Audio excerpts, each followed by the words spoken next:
Salve pessoal, boa noite a geral que está nos acompanhando aí.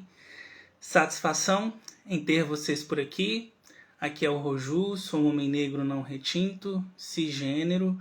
Meu cabelo tá um crespo cacheado, de tamanho curto, cor castanho escuro. Tô com uma barba curta, uso um óculos de grau em formato redondo. Eu tô usando uma camisa verde com a logo do Ecoar. Atrás de mim tem uma parede de cor neutra, com nichos. Nesses nichos contém livros e outros objetos aí afixados em exposição. Como registro de memória, hoje eu gostaria de trazer à tona o evento de que no dia 20 de setembro de 2011, as Forças Armadas estadunidenses romperam com a política homofóbica conhecida como Don't Ask, Don't Tell, que tinha uma prerrogativa de que pessoas LGBTI+, não poderiam expressar-se e assumir-se publicamente e prestar o serviço militar. Na época, houve amplas mobilizações de movimentos LGBTI+, para que essa política caísse.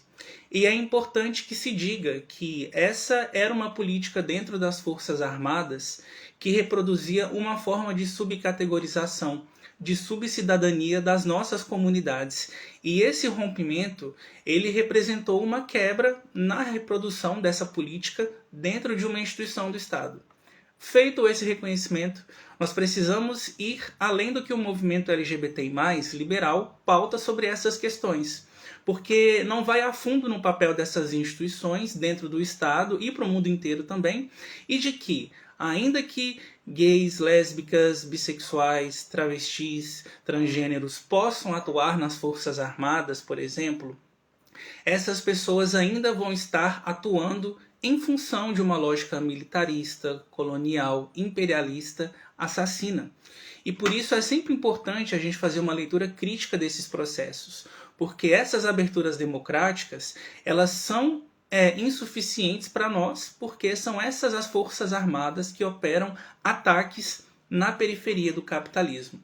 E existir pessoas LGBTI+, nesses espaços não muda a configuração nem o papel social dessas instituições. E o nosso segundo registro de memória de hoje é que no dia 20 de setembro de 2019 deu-se início ao movimento democrático e internacional das greves globais contra as mudanças climáticas, com manifestações que ocorreram durante o mês de setembro em cerca de 150 países, com estimativas de ter mobilizado mais de 4 milhões de pessoas no mundo todo, em sua maioria estudantes inspirados pela Greta Thunberg, que é aquela ativista global jovem que luta contra a mudança climática, e também que foram convocados pelo movimento Fridays for Future, se mobilizando pelo encerramento das atividades de grandes termoelétricas poluentes, nas queimadas, o desmatamento, e colocando o debate sobre a mudança climática em evidência. Feito esses registros, então, bora para o tema de hoje. Hoje nós temos mais uma conversa para o quadro Eleições e Conjuntura. O título da conversa de hoje é O Amor nos Convoca a Lutar. E eu gostaria também de avisar para vocês que nos assistem, que a partir de amanhã esse conteúdo aqui ele vai estar disponível também no YouTube, no Spotify e em outras plataformas de podcast. E para a gente poder conversar sobre esse, que é inclusive o seu lema de campanha política, nós vamos receber hoje o querido companheiro Ailton Lopes. O Ailton Lopes ele é professor, ele é bancário, ecossocialista, ele foi 2 vezes candidato a governador do Ceará, sendo em 2014 o primeiro candidato assumidamente gay para o cargo. Atualmente ele é o único candidato a vereador de Fortaleza a compor a bancada da maconha. Então já deu para sentir o que é o peso dessa figura e dos temas que vem por aí nessa conversa de hoje, Então bora chamar o Ailton para conversar. Eu vou aqui convidar ele para a live, vou pedir a paciência de consiga me enxergar durante a conversa, porque nas últimas conversas as pessoas não me enxergavam. Olá, boa noite. Oi, boa noite, Juju. Roju, todo mundo, você me escuta? Eu te escuto e te vejo. Agora eu quero saber se você me escuta e me vê também. Sim, muito bem, muito bem. Sim, você consegue me ver? Ok, não, tô super feliz então que você tá me vendo, porque geralmente, assim, nas últimas duas lives eu até cheguei a comentar com você no privado, os convidados não conseguiam me ver e eu fiquei muito triste por isso, porque conversar com uma pessoa que tá no escuro Sim, é muito complicado, né? Assim, é muito bom ter a interação do olhar, ter essa troca, né, sim. Ailton? Mas é um prazer te receber aqui, poder conversar com você. Quero saber, antes de qualquer coisa, como é que você está. Tô bem na correria, né, da campanha, que é muita atividade, panfletar, conversar com as pessoas, produzir vídeo. Então, assim, é muita coisa, né? Muita coisa mesmo que a gente é dedicado. E nessa última semana, né? Até, deixa eu ver, até ontem, né? A gente estava no próximo. Hoje é sexta, né? Até o dia da semana eu tô me perdendo. Mas, enfim, a nossa greve dos bancários acabou ontem, né? Mas até quarta-feira eu estava passando nas agências, conversando com os colegas a respeito da nossa greve dos bancários. Bancários que eu também tenho uma militância sindical, né? Desde Uhum. 2001, eu fiz concurso do Banco do Brasil, estou nessa militância sindical. Então, estava no meio da campanha, estou na campanha eleitoral e estava também na campanha salarial dos colegas bancários, né? O que fez eu suspender várias, assim, várias atividades com a minha presença. As atividades aconteceram, mas sem minhas de eleição, porque eu estava, evidentemente, assim, com os colegas, né? Então, assim, de fato, é puxado, é cansativo, mas também não é a minha primeira campanha, né? Eu lembro sempre do Harv Milk, que foi um candidato LGBT que tentou várias vezes. E ele acabou conseguindo ser eleito só depois que dividiram o distrito e tudo mais, enfim. Mas é isso, né? Estamos na luta, de fato, para que a gente possa ocupar esse espaço. Inclusive, isso é parte de uma pessoa que é comprometida com as lutas sociais, não está só fazendo a agenda de campanha, mas está nas lutas, está nos compromissos de greve. Isso também reafirma esse compromisso que faz parte da sua trajetória, com toda certeza. Ailton, você quer fazer uma audiodescrição sua? Você anima? Opa, cortou um pouquinho porque aí tinha entrado uma ligação e eu coloquei no modo avião. Desculpa. Sem problema. Eu tinha perguntado se você anima a fazer uma audiodescrição sua. Você topa? Sim, sim. Fica à vontade. Tá bom. Sou um homem branco, né? Cabelo tá curtinho, preto, olhos negros, né? Também. E tô usando uma camisa vermelha. Deixa eu ver. E tô aqui em casa com. Tô aqui em casa. Eu acho que é melhor para também não alongar muita audiodescrição também. Tá ótimo. Ailton, eu queria começar dizendo, primeiro, que você é uma grande referência para mim.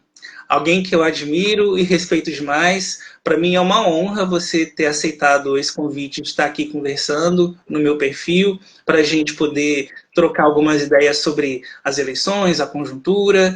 Eu não tenho nem roupa para isso. Na Tem verdade, tem sim, é do Ecoar. sim, eu vi. E eu espero que no futuro próximo, inclusive, nós tenhamos a oportunidade de fazermos uma conversa dessas pessoalmente, né? A gente geograficamente está um pouco distante, embora estamos nesse Brasilzão, mas espero que a gente possa ter essa oportunidade. E para mim é muito relevante, assim, sempre que eu percebo homens gays orgulhosos, ecossocialistas, trazendo uma luta que incorpora desde a nossa emancipação sexual, mas também social e humana em conjunto. E eu acho muito importante quando a gente valoriza as pessoas que já estão na caminhada antes de nós, lutando por aquilo que nós já conquistamos e que seguem até hoje na luta pelo que ainda não foi conquistado. E você, eu acredito que faz parte desse histórico de lutas, de conquistas, e também você segue no fronte dessa batalha, como a gente tem percebido aí nesse período eleitoral, nas lutas sindicais, né, nas lutas políticas e tudo mais. Por isso eu quero começar fazendo esse registro de carinho, de respeito por você, pela sua luta, fazer esse reconhecimento porque você é um merecedor de toda a nossa admiração, com toda certeza, tá? É recíproco, viu, Roju? É recíproco, sim, viu? Estou muito feliz de estar aqui e especialmente porque o elogio à militância é algo muito positivo, né? O elogio à militância coletiva de todas as gerações, das novas, das que vieram antes, né? As novas que continuam, que se somam, né? A todas essas lutas. Então, estou muito feliz e é bom que a gente tenha esses espaços de diálogo, de conversa, né? A respeito justamente do que interessa, que é a transformação radical da nossa sociedade para uma sociedade verdadeiramente livre. Então, estou muito feliz de estar aqui, faço isso com o maior prazer e agradeço demais o convite. Muito bom. Para além disso, esse é um quadro sobre eleições e conjuntura. Aqui venho debatendo com todos os convidados e convidadas desse quadro, até aqui que as nossas eleições elas têm sido marcadas por uma grande articulação da extrema-direita a nível nacional, que tem sim uma base social cada vez mais sólida, e que essa extrema-direita ela cresce não do nada, mas a partir de um vácuo político. Se nós temos acompanhado aí uma decadência dos consensos políticos formados em torno da nova república nesses últimos anos, com a política do neoliberalismo, o presidencialismo de coalizão, o próprio lulismo enquanto um reformismo fraco nesses últimos anos também, essa extrema-direita ela se projeta se apresentando como antissistema. Embora é sempre importante a gente reafirmar que a extrema-direita, mesmo que se coloque dessa maneira, de forma oportunista e demagógica, ela não é nada mais do que o esgoto do próprio sistema. Porque ela sempre operou e sempre se beneficiou a partir desse lugar, negando inclusive as instituições democráticas do próprio liberalismo, que são colocadas em xeque, pautando uma solução de um regime ainda mais autoritário, mais militarizado, fascistizado, fundamentalista no campo religioso, numa lógica de criminalização e repressão aos movimentos sociais, partidos de esquerda, mas tudo isso ainda dentro dos marcos econômicos do capitalismo neoliberal. As bases econômicas desse capitalismo elas seguem intactas com esse regime, e isso já é mais uma razão para nós demarcarmos que não, ela não é antissistema, ela é, na verdade, um capitalismo ultraliberal e reacionário.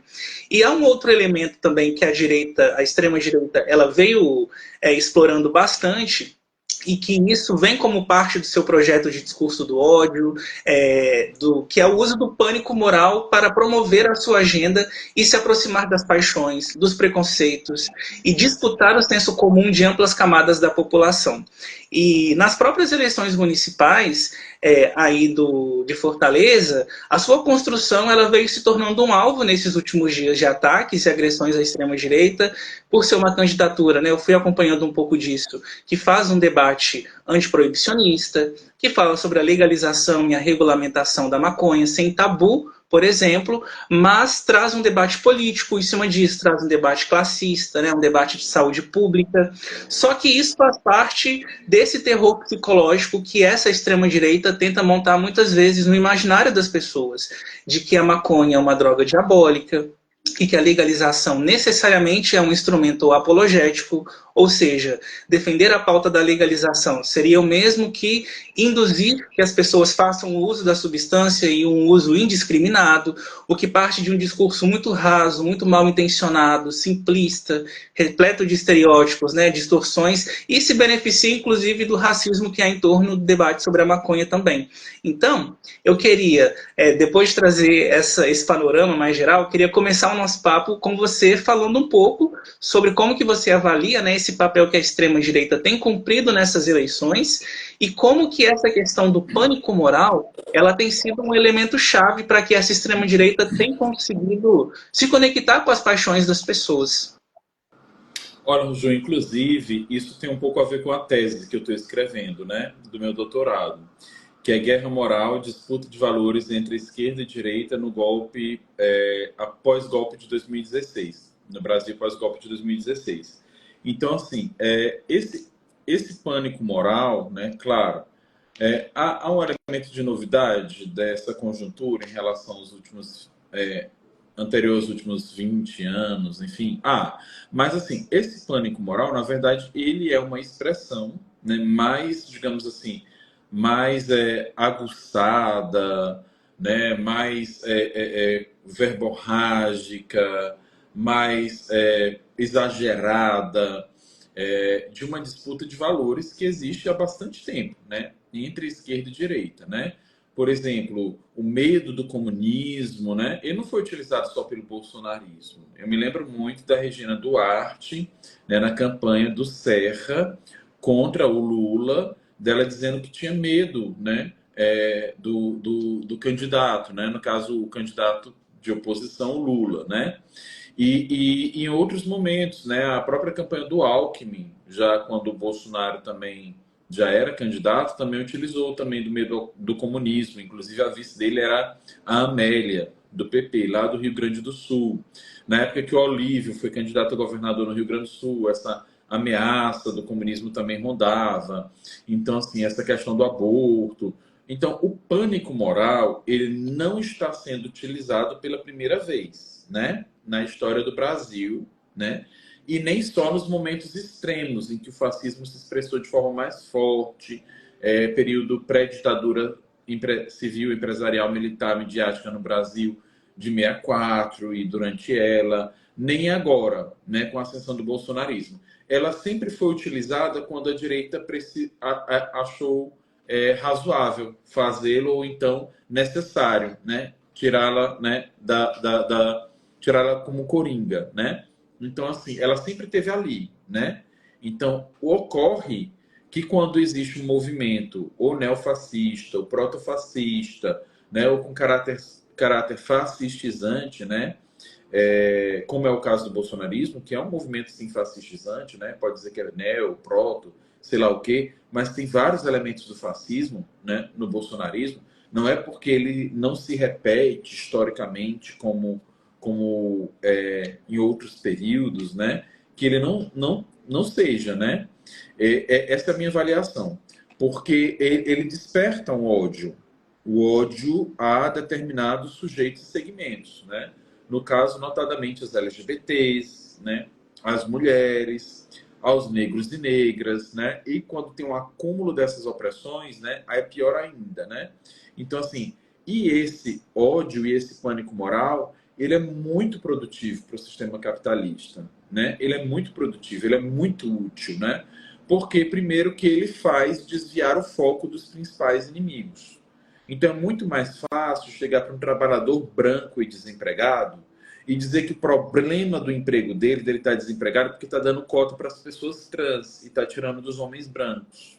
Entendeu? Ou seja, eu sou um homem branco, médio, bem qualificado e poderia estar com esse emprego, mas não estou porque deram vaga para as pessoas trans, né?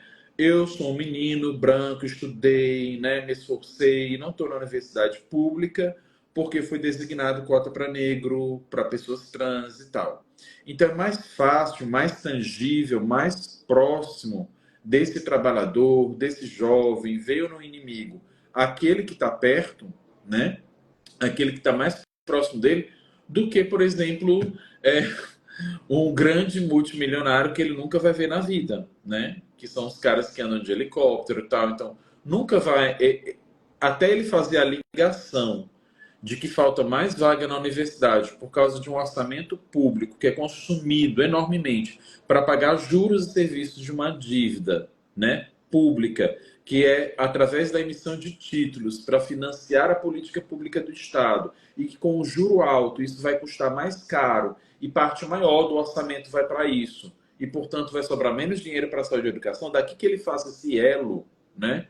Então é mais fácil para ele entender, se tem pouco, aquilo que o pessoal diz, né? Se tem pouco, meu pirão primeiro, né? Então, assim, tem pouca vaga para a universidade. Então, assim, por que alguns vão ser privilegiados? Então, para ele, o privilégio está em quem tem a cota, né? Então, aí fica essa disputa de privilégios. Por isso que esse termo, inclusive, tem sido utilizado de forma muito equivocada, né? Muito equivocada.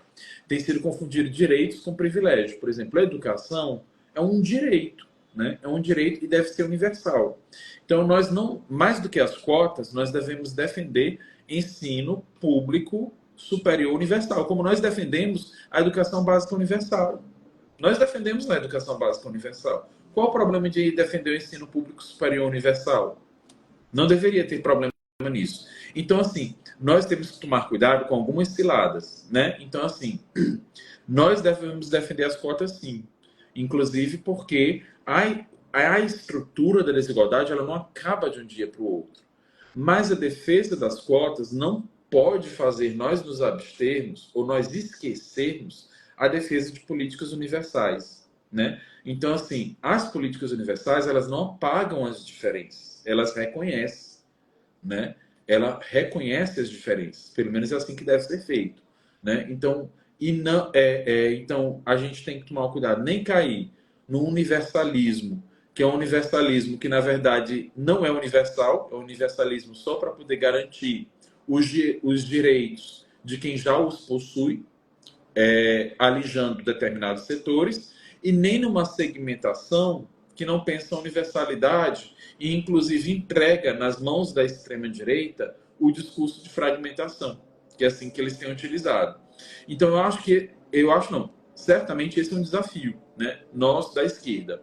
Então, o pânico moral ele tem sido um instrumento muito importante da extrema-direita, porque ele consegue desviar os verdadeiros responsáveis pelo problema, que é essa estrutura desigual do sistema capitalista, a burguesia, a concentração de renda, o sequestro do orçamento público para pagar muita gente rica, porque quem é que administra esses títulos públicos? São grandes fundos de investimento. Então, na verdade, são os banqueiros quem mais lucram com isso. Então, eu acho que é muito importante que a gente possa fazer esse debate em relação ao pânico moral, como também desviar a atenção dos verdadeiros responsáveis e a gente, por outro lado, da esquerda, como é que eu digo, tomar o cuidado para que a bandeira do universalismo, da universalidade das políticas públicas, não fique parecendo como seja uma bandeira esquecida por nós ou tomada pela direita ou pela extrema-direita. Perfeito. Eu já quero, inclusive, puxar o gancho sobre isso que você está falando, sobre a questão das fragmentações, segmentações, do universalismo, porque eu acho que tem muito a ver com esse próximo tópico que eu queria comentar com você. Porque se a gente está falando sobre combater o pânico moral que existe na sociedade e que é alimentado por essa extrema-direita, nós que somos parte dessa população, das populações LGBTI+, somos ainda mais afetados quando o assunto tem a ver com os efeitos que o pânico moral exerce sobre a vida das pessoas. Porque muitas vezes nós somos taxados, né? Você sabe muito bem, por meio dessa monstrificação que nos é feita a partir desse pânico moral, de pervertidos, de depravados, aliciadores de crianças, imorais, pessoas sem escrúpulo nenhum.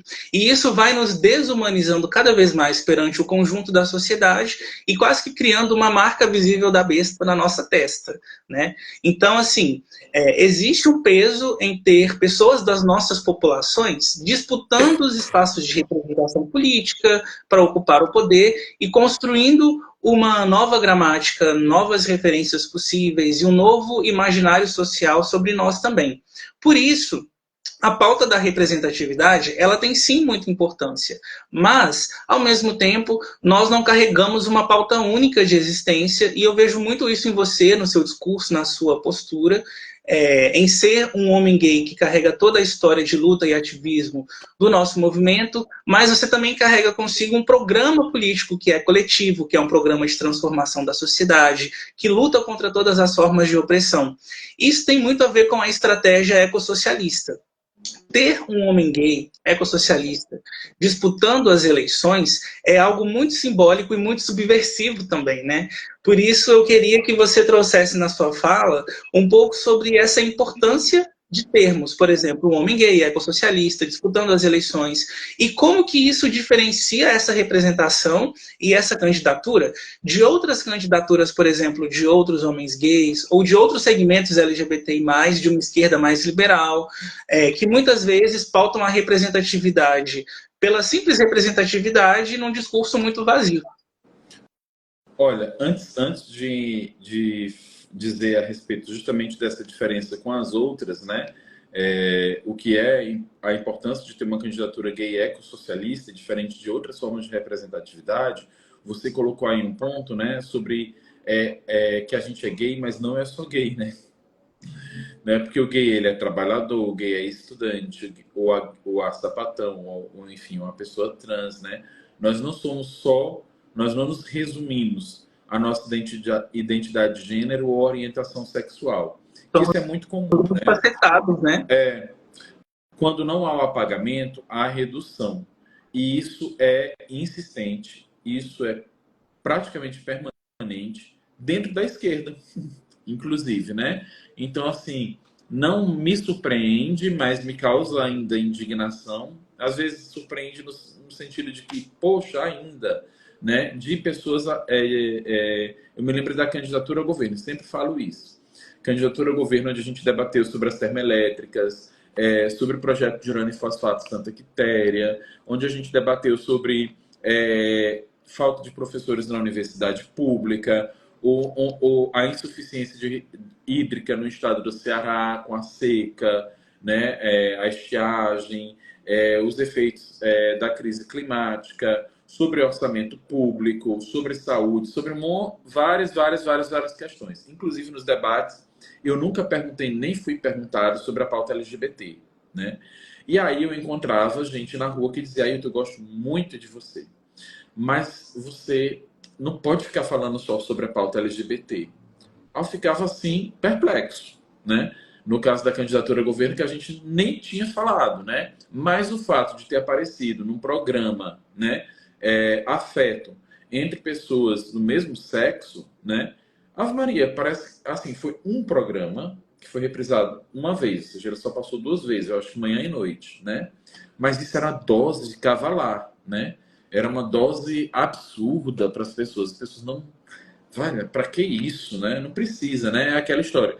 Eu respeito as pessoas LGBTs, desde que elas não se expressem, né? Desde que elas não sejam LGBTs, desde que elas não beijem, desde que elas não apareçam, né?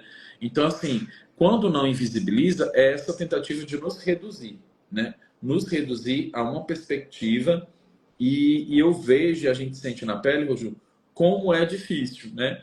Como a gente é sempre quando você não é o universal, aquilo que a gente fala do universal. O que é universal para as pessoas? É ser branco, essa parte eu tenho, né? Então é você ser homem, branco, cis, olha, eu sou tudo isso, ó, tá aí, arrasei. Só que eu sou gay, putz. Então, assim, qualquer marca diferente daquilo que é considerado universal, pronto, você está ferrado, né? E se você tiver várias marcas que não é considerado universal, você é mais ferrado ainda, né? Que a pessoa vai olhar assim, ainda não é bem aquela pessoa. Mas, enfim, tem mudado porque a pauta da representação. Aí eu vou entrar no que você perguntou. Tem mudado porque a pauta de representatividade tem, de fato, assumido um corpo muito grande, né? Só que ela tem sido capturada significativamente pela lógica, né? Por uma lógica mesmo do sistema, né? Então, uma lógica liberal, mesmo dentro da esquerda que se diz socialista até, né? Tem algumas pessoas que dizem que são socialistas, mas eu acho que elas não entenderam bem. Porque elas jogam essa questão da representatividade como se você ter mais pessoas, mesmo eu não vou nem falar em termos de empresa, né, CEOs, né, que vão explorar, né, empresas que exploram a mão de obra trabalhadora e a pessoa acha que é o máximo, né, porque é um CEO, é um grande milionário que é negro. Então, pronto, olha aí, pode, né? Né? Dois, né? Então, assim, para nós não interessa que a gente ocupe mais postos no ponto de cima da pirâmide. Para nós interessa demolir a pirâmide, né? Nós não queremos uma sociedade de hierarquia de poder, né? Nós não queremos uma sociedade dividida em classes, uma sociedade de ricos e pobres. Então a questão não é que nós queremos mais LGBTs, mais negros e negras, mais mulheres ricas, superpoderosas. Né? Não, nós queremos, na verdade, que não exista isso, né? Então, isso é muito importante, porque há uma representatividade, eu penso assim, há uma lógica de mercado, né, que quis tirar o povo LGBT do gueto e levar para o nicho, né, para o nicho de mercado, né, para onde possa comportar. E dentro da política, por outro lado, né, a pessoa acreditar que a representatividade por si basta, né? Então, primeiro, é importante que tenha mais LGBTs, né? Inclusive a direita, né? É importante que tenha mulheres, LGBTs, negros e negras, né? A política como um todo precisa ser diversa. Mas, no nosso caso, que nós estamos do ponto de vista da esquerda, né? E do comunismo e do ecossocialismo, então nós precisamos, entendendo que nós, inclusive, somos a maioria, classe trabalhadora, nós precisamos ser trabalhadores e trabalhadoras mais comunistas, mais ecossocialistas, LGBTs, mulheres, negros e negras, homens brancos. Eu estou dizendo isso porque depois as pessoas dizem, olha aí, você não vai falar do homem branco hétero? Sim, a gente gosta também dos héteros. Tenho amigos héteros, não tenho nenhum preconceito. Tenho até amigos, né? Como o pessoal diz. Então, assim, a representatividade só não vai resolver, né? Porque, inclusive, e aí eu acho super interessante, porque também tem uma outra questão, vou aqui já, que envolve essa questão da segmentação. A política é tão segmentada que a pessoa diz, eu quero votar no vereador. De dizer que quer votar no vereador que é do seu bairro até faz um sentido, porque você fica mais próximo para cobrar, um sentido legítimo, né? Nesse viés. Tem um viés que não que é complicado. Mas tem gente que diz, vou votar fulano porque ele defende os animais. Vou votar fulano porque defende os LGBTs. Só que aquele vereador e aquela vereadora, ou aquele representante legislativo, vai ter que votar e se posicionar sobre todas as pautas. Então, assim, é importante saber de que lado da classe ele está, né? Se está do lado dos oprimidos ou se está do lado dos opressores. Então, isso é muito importante. Esse é um demarcador, é o central, né? Aí, dito isso, ou seja, eu sabendo de que lado a criatura está, aí eu vou escolher, olha, porque eu quero, desse lado aqui, eu quero que tenha LGBT, eu quero que tenha mulher, eu quero que tenha negro e negro. Então, a primeira opção é a opção da luta de classes, né? Isso é muito importante que a gente deixe evidente, né? Sim, sim. E tem um ponto que eu até queria falar para complementar isso com relação às eleições, porque muitas vezes o candidato ele tem aquele viés progressista, inclusive pode até estar um pouco mais alinhado com pautas sociais, mas a gente precisa pensar também qual é a trincheira que o partido que essa candidatura compõe se encontra dentro desse espectro aí da política. Porque se for um partido de direita, ainda que você deposite o seu voto numa candidatura que é ok, você vai estar depositando primeiro o seu voto no partido. Então você pode estar depositando um voto numa figura que é uma figura interessante, que tem boas pautas, que tem uma boa trajetória política, um bom histórico e etc. Mas, ao fim e ao cabo, o voto primeiro vai aonde? No partido para ajudar o partido a conseguir alcançar talvez o quociente eleitoral e quando alcança ele vai lá eleger a figura que tem mais votos. Então você precisa entender qual é o partido, qual a posição, como ele se localiza dentro do contexto da política, qual é o compromisso dele com as lutas sociais e quem são as figuras que estão se candidatando por esse partido, porque é uma delas que você pode ajudar a eleger, se não for a sua candidatura, né? Então, esse é um ponto muito importante para a gente refletir. E tem um outro elemento também, assim, que tem a ver com essa questão do debate LGBT, sobre LGBTs no topo, LGBTs ocupando os espaços e tudo, né? E foi até um pouco do registro de memória que eu trouxe no início dessa live, acerca da questão da política Don't Ask, Don't Tell, que aconteceu o rompimento com essa política nos Estados Unidos no dia 20 de setembro de 2011, e aí você começa a ter a possibilidade de pessoas LGBTI+, podendo servir nas Forças Armadas dos Estados Unidos. A gente pode entender isso como uma abertura democrática? Podemos. Pode ser até o mais avançado que se conseguiu dentro das Forças Armadas até um determinado momento. Mas o que isso representa para nós, para o nosso programa, para a nossa estratégia enquanto socialistas, enquanto revolucionários? A gente entende que dentro de uma lógica colonialista, imperialista, uma lógica assassina, muitas vezes genocida em determinados lugares da periferia do capitalismo, essa representação não rompe com isso. Na verdade, ela vai consideravelmente seguir explorando e oprimindo esses setores. Então, a gente precisa ter uma lógica ampliada, assim, né, de representação, uma lógica ampliada de atuação política, que consiga pensar estrategicamente, consiga pensar para além da representatividade num sentido mais estrito, mais simbólico, enfim, né? Então, são questões aí para a gente poder refletir.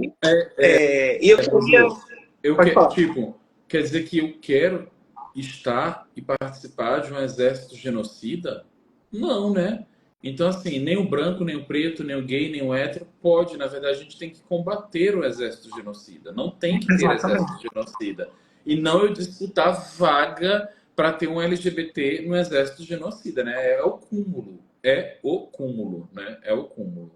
Exatamente. E outra coisa que você falou sobre essa questão, que as pessoas não se tocam, porque esse é o problema. O nosso sistema, como ele é sistema proporcional misto, ele causa confusão. Então as pessoas acham que votam no candidato, porque elas de fato digitam o número do candidato. mas o voto vai para o partido, né? E eu só queria acrescentar uma coisa que você colocou, que mas pode ajudar a eleger uma pessoa que não tem nada a ver, né? Uma pessoa que vai ser contra aquilo que essa pessoa defende. Aí eu me lembro de uma candidata que eu encontrei e ela disse, Ailton, mas eu vou ganhar. Eu disse, sim, você vai continuar ajudando. Porque as pessoas acham que só ajuda se perder, né? Uhum. Não, eu vou ser eleita, então pronto, eu estou ajudando a mim mesma. Não, porque o voto dela, mesmo que não seja por ela só, ou seja, ela dependa dos outros para poder entrar, ela sozinha não faz o quociente, mas ela, mesmo sem sozinha fazer o quociente, ela está ajudando porque todo voto vai para o cômputo geral. Eu disse a ela, olha, tudo entra na mesma panela. Então, você eleita ou não, você está ajudando ao entrar na panela o seu voto, no mesmo cômputo do mesmo partido, dessas pessoas que votam contra LGBTs, que são contra a classe trabalhadora, que são contra o meio ambiente, você está ajudando da mesma forma. Então, não importa se você vai ganhar, não importa se você vai perder. Se você está num partido de direita, você vai ajudar a eleger mais gente de direita, ganhando ou perdendo. Porque o seu voto ele vai puxando outras pessoas, e na medida em que você acumula muito voto, você vai puxando outras pessoas que podem ter tido um bom desempenho, mas que não conseguiram o suficiente e podem conseguir se eleger aí pelas cadeiras do partido. Isso é muito importante também. E aí, então, um outro tema que eu queria abordar com você como ecossocialistas, né? Falar um pouco sobre essa questão da realidade da mudança climática que tem preocupado muitas pessoas, o Brasil inteiro, na verdade, né? E a mudança climática, para nós que somos ecossocialistas, ela tem um cunho emergencial para nós e ela é transversal para o nosso programa político, não é só um segmento, uma plataforma ambiental, não. É parte do nosso programa de maneira transversal, né?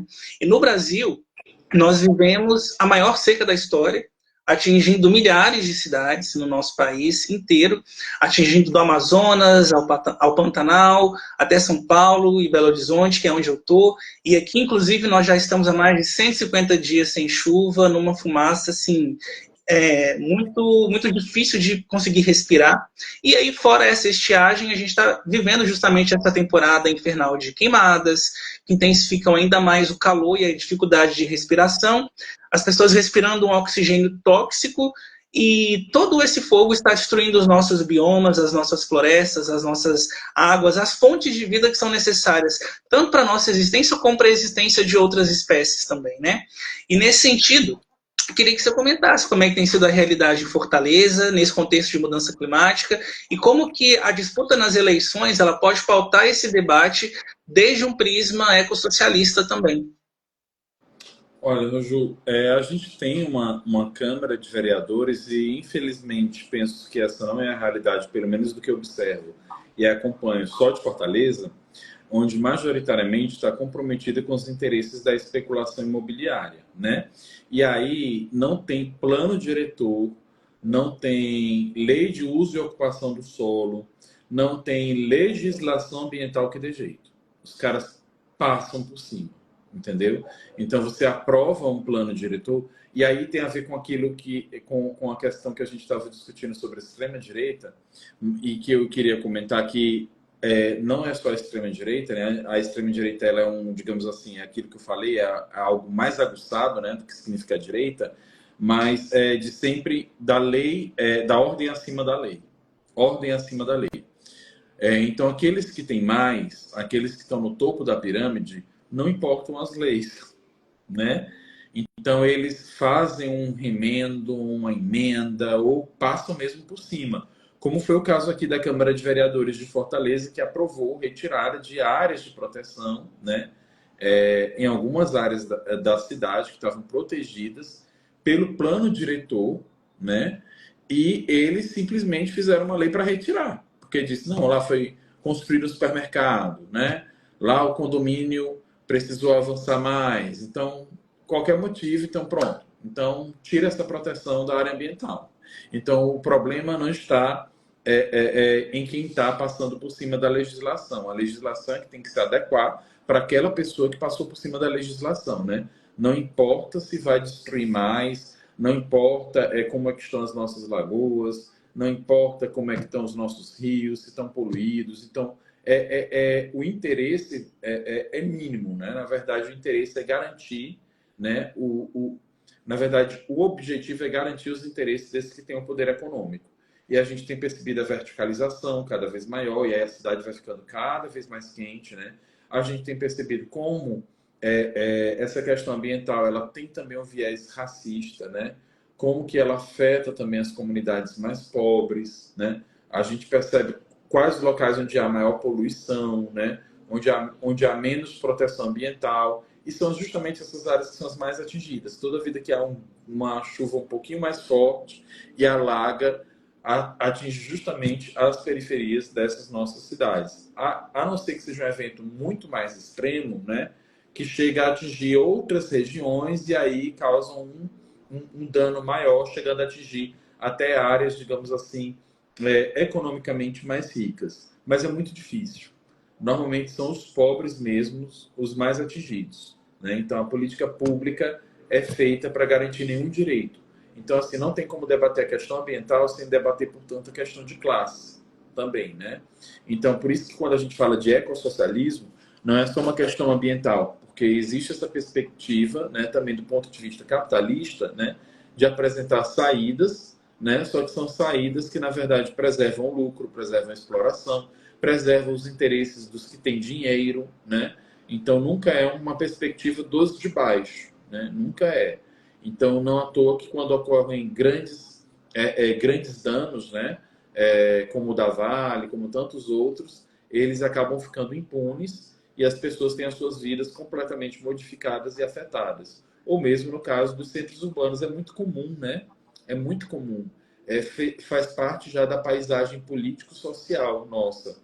Então, o sistema capitalista, uma das coisas mais brutais que ele tem é a da naturalização da perversidade, da aceitação da indiferença, né? Então, você ter que conviver. Veja, no mundo capitalista, você tem que conviver cotidianamente com pessoas ao relento, morando na rua. Você tem que conviver cotidianamente. Você vê uma área da cidade completamente limpa, completamente cuidada, e outra completamente entregue, né? Com lixo, né? Na rua, nas lagoas, né? Com falta de saneamento básico, esgoto céu aberto. Então, então não dá para tratar a questão ambiental sem tratar desse ponto de vista de classe, de como que a cidade ela é dividida, de onde estão os maiores gargalos, onde estão os maiores problemas, quem são as pessoas mais afetadas. E o interessante é que parte dessa representação política nos poderes legislativos até são dos tais vereadores de bairro, né, que dizem que vão fazer pela comunidade e tudo mais, mas longe dos olhos do povo, eles votam contra esse povo, né? E aí a questão ambiental ela fica uma coisa também que é muito invisível, né? As pessoas veem quando tem aquela catástrofe, tal, embora tá ali todo dia, né? A questão ambiental é super visível. Mas é interessante essa lógica capitalista, porque mesmo as coisas mais visíveis, eles conseguem invisibilizar. Porque, na verdade, se trata disso, da gente naturalizar a desigualdade e aceitar a indiferença, né?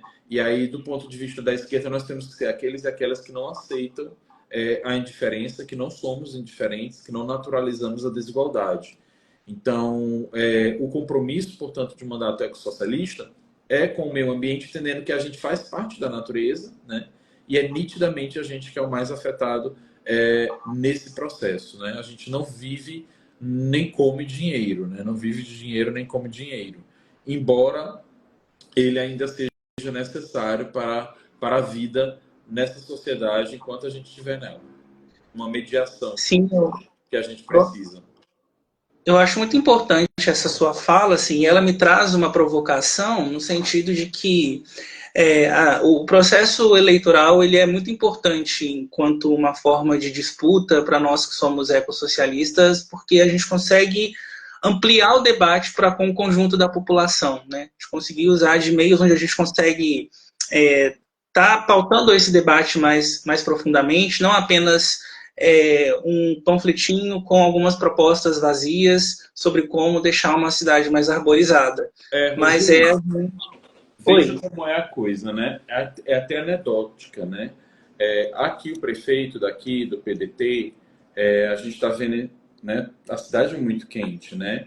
A cidade é muito quente, especialmente a localização geográfica dela, tal, e o aquecimento, todos os efeitos do aquecimento global. O que é que, olha, a grande ideia do prefeito daqui, que não prosperou, não ficou uma coisa assim muito famosa, ele nem está utilizando isso na campanha que ele tem tentado deixar divertida e engraçada, com óculos da Juliette, dizendo essa alpivete e tal, mas ele teve a brilhante ideia de colocar um xeringador, um dispensador de água, né? Onde em alguns pontos da cidade, pouquíssimos pontos da cidade, né? Onde a pessoa ia lá, apertava e saía água para a pessoa se refrescar, né? Então a pessoa achar que vai mitigar ou combater os efeitos do agravamento, né, da crise climática, ambiental, do aquecimento global, com um xeringador. Né? Então, esse é o nível que a gente tem hoje, ou seja, um xeringador, ou seja, realmente planejar a cidade, né, ter mais áreas verdes e tudo mais, e isso não é a política mais adequada, mas um xeringador vai resolver o problema do aquecimento global e da crise climática em Fortaleza, essa metrópole que cresceu tanto e tão desigual.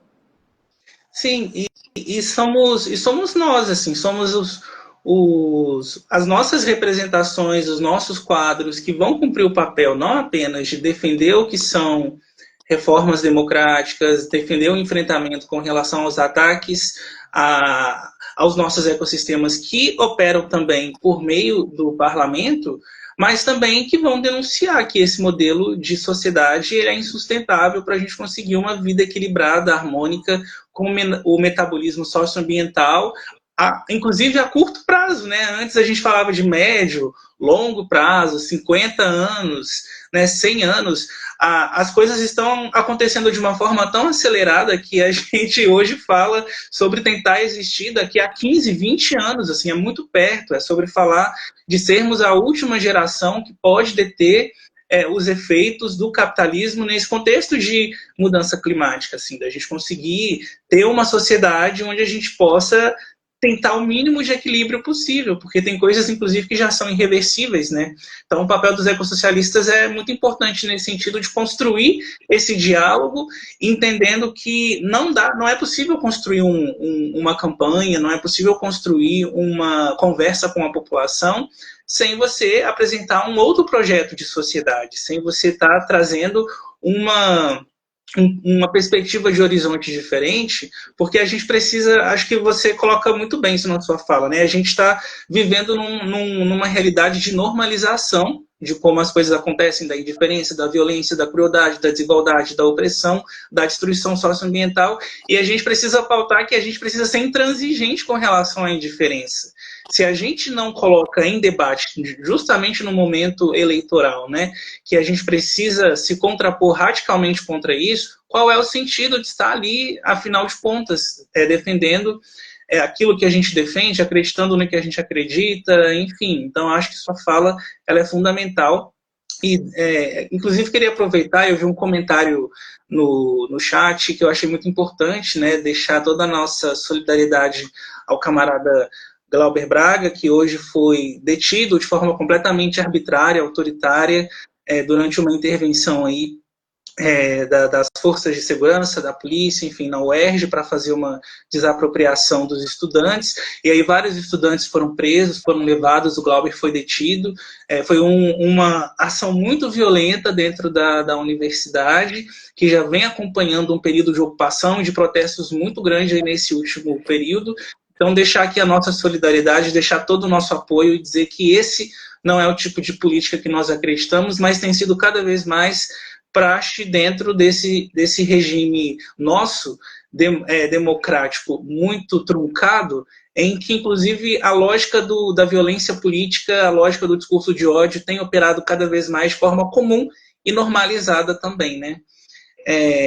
E caminhando para o final, assim, queria trazer já uma provocação para o Ailton poder dialogar com a gente.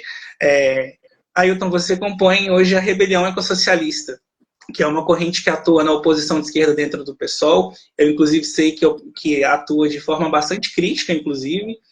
Eu rompi com o PSOL em 2022 e parte do meu balanço de saída, ele se deu por não ser conivente com a forma antidemocrática que se articulou o apoio crítico ao Lula desde o primeiro turno pela majoritária do PSOL, e por entender que a federação com a rede era um processo de degeneração, ao meu ver, irreparável, na qual o partido estava se lançando por questões de cálculo eleitoral, elegibilidade, manutenção de cargos e mandatos, e por aí vai.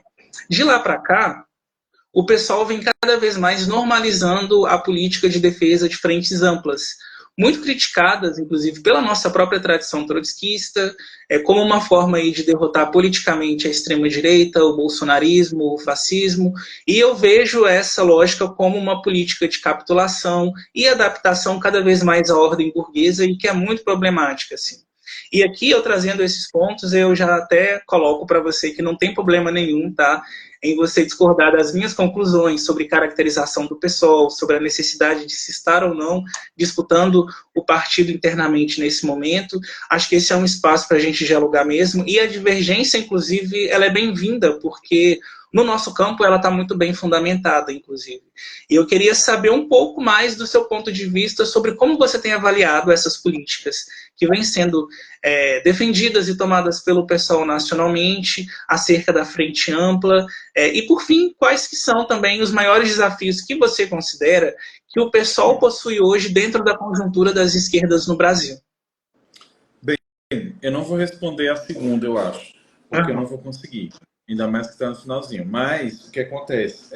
O processo do PSOL é um processo bem parecido com o que eu chamo dos partidos abertos, né? Aqueles partidos que não tem aquele formato leninista, como tem o PCB, como tem o PSTU.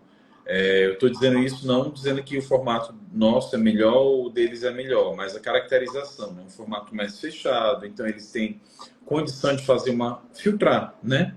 Filtrar e ter uma linha mais definida. O PSOL não. O PSOL, assim como o PT, por ser um partido aberto, inclusive é possível ser tomado por oportunistas, por arrivistas, né, etc. Eu estou colocando isso para colocar até isso que existe também, certo? Existe no PT, existe no PSOL, existe em todos esses partidos abertos, né? O PSOL tinha uma história muito bonita, né? Com problemas, desde que quando começou já tinha problemas, porque havia um personalismo muito grande em torno da Heloísa Helena. A gente conseguiu passar por essa prova, né? E ela saiu, né? A gente conseguiu passar por vários personalismos. Mas hoje há um problema maior, né? No PSOL, que é do ponto de vista da sua opção política mesmo, né? Em relação à frente ampla, né? Veja, frente com a direita, né? Para governar, né? A gente, nesse tal do presidencialismo de coalizão, né? O que ocorre, e muitas vezes é justificado dizendo, olha, mas é porque a composição do Congresso é assim, é o jeito. Não é porque é assim, é porque é feita assim. Antes do Congresso ser composto, há uma eleição. E nessa eleição, há as alianças.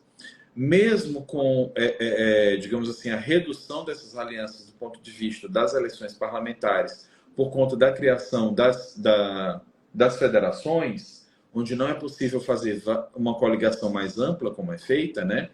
Mas ainda assim tem as alianças informais, né?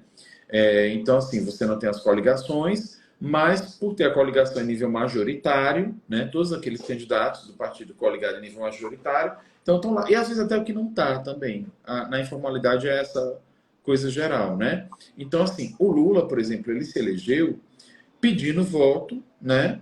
E os governadores dele, do PT, pedindo voto e andando junto com gente da direita e da extrema-direita, né? Aqui no Ceará, na eleição do Haddad, né, que ele não foi eleito, né, candidato a presidente, e ainda não tinha federação, a coligação que o PT fez para deputado federal foi com o PL. Naquela época, o PL ainda não era o partido do Bolsonaro, que ele estava no PSL, mas era composto de vários bolsonaristas que fizeram campanha para o Bolsonaro e que inclusive ajudou a eleger aqui o pastor Jaziel, que é de extrema direita, que é bolsonarista, foi eleito na mesma panela de votos do PT, né? Inclusive a Luiziane, que é deputada federal do PT, quando ela sai, né,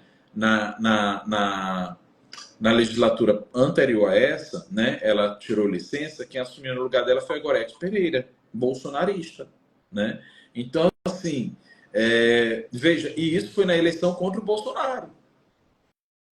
Na eleição contra o Bolsonaro, a coligação do PT para a federal era com bolsonaristas.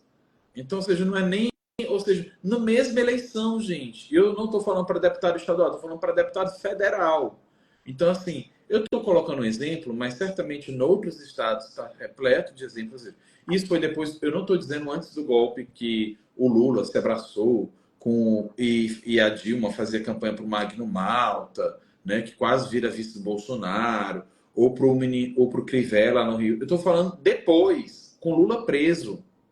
E o Bolsonaro candidato a presidente, a eleição para federal no Ceará do PT, a aliança era com o bolsonarista. Estão vindo para o PSOL. Então, o PSOL, infelizmente, o que é que a gente vê, né? O Marcelo Freixo, né? Ele sai do PSOL, né? Felizmente. Infelizmente, por um lado, porque é ruim quando a gente perde um quadro da esquerda, de luta, né? A gente gostava muito, ele tinha posições muito coerentes, né? Muito firmes, né? Ideologicamente, politicamente. Foi um grande camarada desse ponto de vista. Depois degringola total, né? E o Boulos agora também já mudando posições para poder agradar um determinado viés, não só de eleitorado, mas também de alianças a construir. Então isso é muito ruim porque a gente já sabe qual é o caminho disso, né? Então quando a gente muda a orientação de programa, né? Eu não diria nem há um risco. Todas as vezes que isso aconteceu deu errado, né? Uhum. Todas as vezes que isso aconteceu foi para o lado contrário a nós, né? E aí hoje eu estava até aqui na UFC, né? E aí estava tendo um encontro do Fórum de Luta Antimanicomial. E aí tem uns certos discursos de alguns setores da esquerda, né? Que fazem um discurso bonito para parecer que está, né, do lado da gente. Aí eu fiz perguntas bem simples que irritaram muito.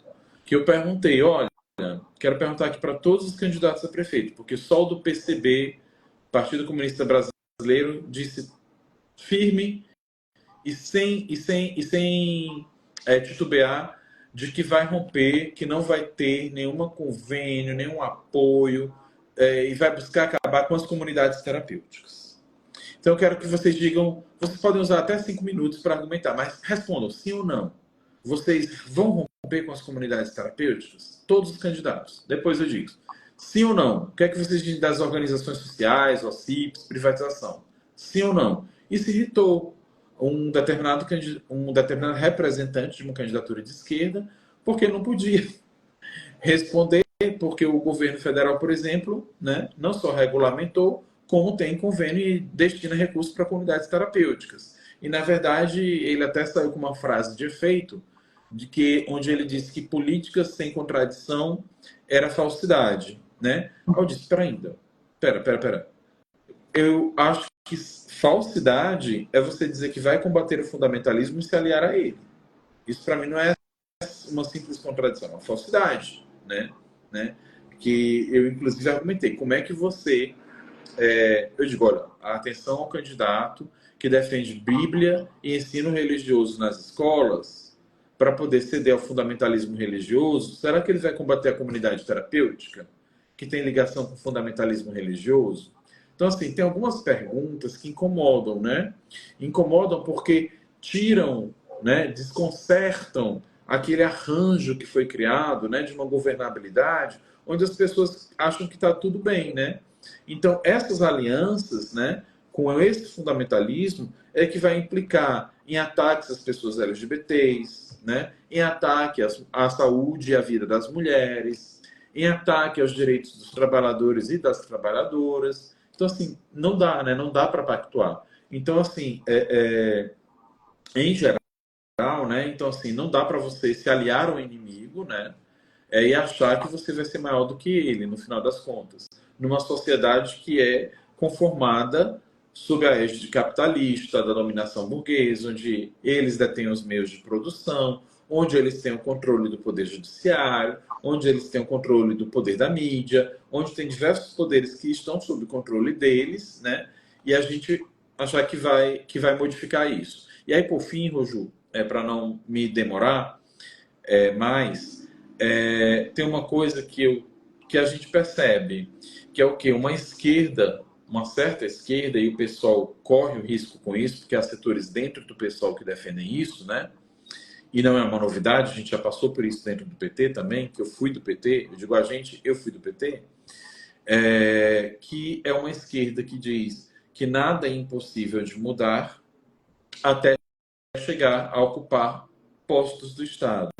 E quando chega a ocupar postos do Estado, passa a justificar aquilo que é possível ser feito. Né? Então, assim, não, nada é impossível de mudar, então tudo eu posso mudar. Aí, quando chega a ocupar postos de Estado, diz, não, pera ainda, isso não é possível mudar. Né? Nada é impossível, depois tudo é impossível, praticamente. Né? Então, assim, e essa transformação, essa mutação, eu penso que sim, que está passando por alguns setores do pessoal, mas ainda estou nesse partido, a gente ainda participa dele, porque a gente ainda vê margem de disputa, né, nele, senão a gente não estaria nele. Não só vê margem de disputa nele, como não tem nenhum outro instrumento, né, uma tática de um outro instrumento de informação que a gente possa participar. Diferente do PT, né? O PT, para mim, por exemplo, quando eu saí, qual foi o limite do PT para mim? Foi a expulsão. Eles expulsaram parlamentares que votaram contra a reforma da Previdência. Então, porque as pessoas dizem, vocês saíram do... Peraí, não, nós fomos expulsos. Ao expulsar parlamentares que votaram contra a reforma da Previdência, que retirava os direitos dos trabalhadores, eu estou entendendo que eles expulsaram essa posição política. Né? Então, não faz sentido eu... bravamente, aquele deputado, aquela deputada nos defendeu. Aí ele vai expulso. Aí eu deixa ele sair, eu vou continuar. Não faz sentido, né? Então, assim, foi uma posição política que foi expulsa e a gente entendeu que não havia mais condição. Aprovaram a reforma da Previdência, Henrique Meirelles tocou lá o Banco Central, né? Com uma equipe econômica que o FMI intitulava como a equipe econômica dos sonhos, que eu me lembro muito da frase que os dirigentes da FMI diziam que o Brasil conseguia produzir equipes econômicas dos sonhos, né? Mudava o governo, mas a gente tinha uma capacidade formidável, né? De produzir a equipe econômica dos sonhos dos banqueiros, né? Do pesadelo do povo trabalhador. Então, nesse sentido, né? Por isso que a gente ainda está, né, no pessoal, porque a gente entende que ainda há uma margem de disputa. Inclusive, nós ainda não fomos expulsos, né? Embora eu acho que possa ser do gosto de alguns, mas a gente ainda não foi expulso. Então, e o pessoal ainda representa para vários setores uma alternativa de esquerda. Sim, inclusive eu admiro bastante o enfrentamento, né, toda a construção que vocês ainda têm feito dentro do PSOL, embora eu optei por uma outra construção, tenho uma síntese diferente sobre como dispor as energias nesse momento, mas eu admiro muito quem ainda faz essa resistência, porque eu sei que em determinados momentos ela também vem a calhar em diversas situações que acontecem ali dentro do partido, né? E finalizo também com uma fala que me foi inspirada, com uma frase que me foi inspirada muito devido à sua própria reflexão sobre a questão de nada parecer impossível de mudar, e muitas vezes as pessoas que reivindicam esse tipo de referência ao chegar ali no poder, ao chegar na representação, simplesmente justificarem aquilo que é o possível de ser feito, eu venho trazer como uma frase de encerramento que nós não nos contentemos com a miséria do possível, que a gente sempre reivindique o impossível e entenda que se hoje o impossível não é possível, vamos caminhar até o impossível. Então, com isso aí eu encerro a nossa live, agradecendo aqui imensamente o Ailton por ter topado, por ter ficado aqui até essa hora com a gente para poder conversar, agradecer por essas falas incríveis. Acho que Fortaleza tem uma candidatura muito potente para poder depositar aí o seu voto de confiança, para poder dialogar, para poder construir junto. Então, assim, eu aqui expressamente falo, gente, conheçam a candidatura do Ailton, acompanhem, construam, embarquem nessa luta, porque é muito importante a gente estar ao lado de pessoas de luta E também agradecer pela referência que ele é, agradecer por tudo o que ele tem feito aí dentro da militância dele, e agradecer a todo mundo que nos acompanhou até agora, que acompanhou a live ao longo da nossa conversa, trechos, enfim. Ela vai estar disponível aqui na nossa linha do tempo, no Instagram, e também, reforçando um recado que eu já havia dito no início, ela também vai estar disponível no YouTube e no Spotify, em outras plataformas de podcast, a partir de amanhã, durante a tarde. Beleza? Ailton, você quer se despedir? Fica à vontade. Primeiro, assim, eu acho que é isso. A gente precisa de uma esquerda do impossível, uma esquerda que queira transformar a realidade. Então, esse nome às vezes parece assim, né? Do impossível, não, a gente tem que querer o possível. Não, eu quero querer aquilo, eu quero aquilo que até hoje tem se mostrado impossível para nós, né? Que é a divisão da riqueza, né? A partilha, enfim, a igualdade. E um beijo, né, para todo mundo, porque o amor convoca a lutar. O amor convoca a transformar radicalmente a nossa realidade. Como candidato, tem que pedir voto, né? Então, dia 6 de outubro, voto 50-500. Com amor à revolução, com amor à humanidade e à natureza de que a gente é parte. Muito bem, obrigado, gente. Um beijo grande para todo mundo que comentou, que acompanhou. Boa noite para vocês, um bom fim de semana também para vocês, tá? Tchauzinho.